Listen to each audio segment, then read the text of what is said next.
Hello students, how are you? Students, yesterday I explained first part of the lesson.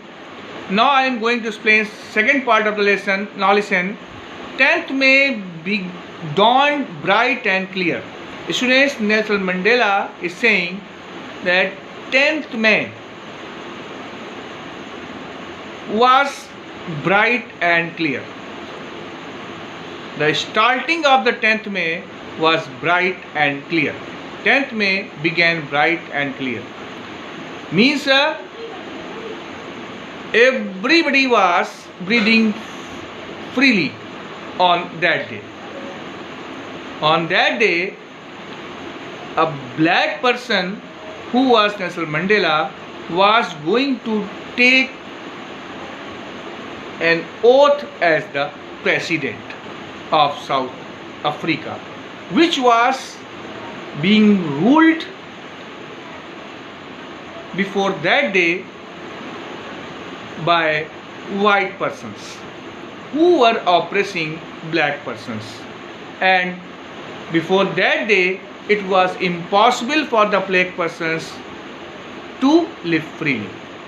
But on the 10th May, every person, every black person, every colored person was breathing freely, was free.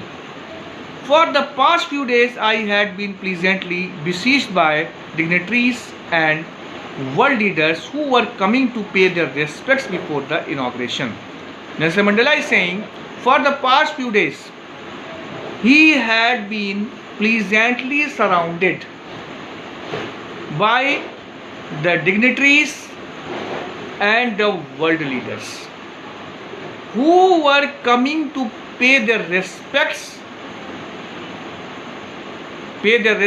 to Nelson Mandela before the inauguration. Means Nelson Mandela is saying, before being elected as the president of South Africa, nobody liked him. But when he was elected as the president of South Africa, everybody wanted to pay his respect to him. The inauguration would be the largest gathering ever of international leaders on South African soil. And during the inauguration,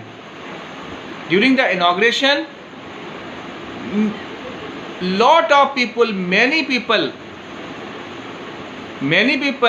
were going to assemble, and it was the first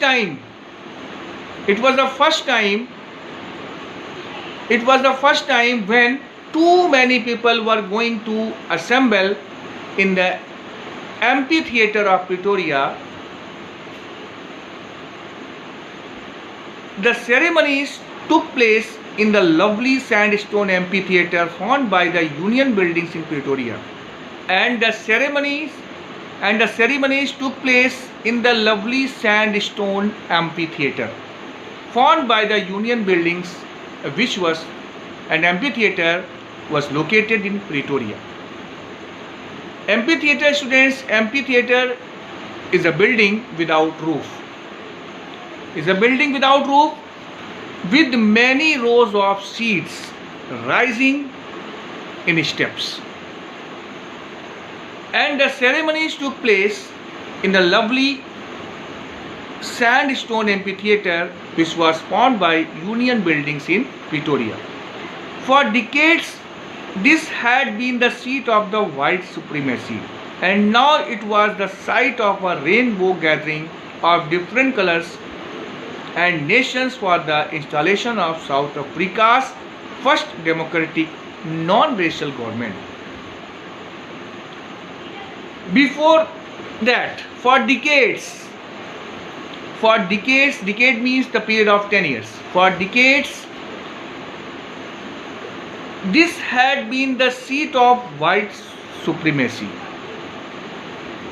For decades, this had been the seat of white supremacy, and now it was the place of a rainbow gathering. For decades, amphitheater had been the seat of white supremacy, but that time it was the place of a rainbow gathering of different colors and nations. But that time, before that, only white persons were gathered in amphitheater because black persons and colored persons were not allowed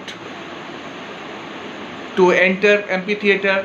But that day when Nelson Mandela was going to take an oath as the president, colored persons and black persons, white persons and persons of the different nations and different races were gathered in amphitheater. On that lovely autumn day, I was accompanied by my daughter Zinani. Nelson Mandela is saying, on that lovely autumn day, on 10th May, it was lovely autumn day for him because he was going to take an oath as the president of South Africa. It was a great day for him because he struggled for that day. He struggled for setting the black persons of South Africa free from white persons. On that lovely autumn day, 10th May, he was accompanied by his daughter Zinani. On the podium, Mr. de Klerk was first sworn in as the second deputy president. Nelson Mandela is saying, at first Mr. de Klerk was sworn as the second deputy president. At first Mr. de Klerk reached the podium and he was sworn as the second deputy president of South Africa. Then Thabo Mbeki was sworn in as first deputy president, and after Mr. de Klerk, Mr. Thabo Mbeki approached the podium and he was sworn in as the first deputy president of South Africa. When it was my turn, I pledged to obey and uphold the constitution and to devote myself to the well-being of the republic and its people. Nelson Mandela is saying, when it was his turn to take an oath, then he pledged to obey and protect the constitution. He pledged to obey, respect and protect the constitution of South Africa and to devote himself to the well-being of the republic and its people. Now students, I think you will have understood the meaning of this part of the lesson. Now I request you to read and write the explanation, and tomorrow I will explain next part of the lesson. Thank you and have a nice day.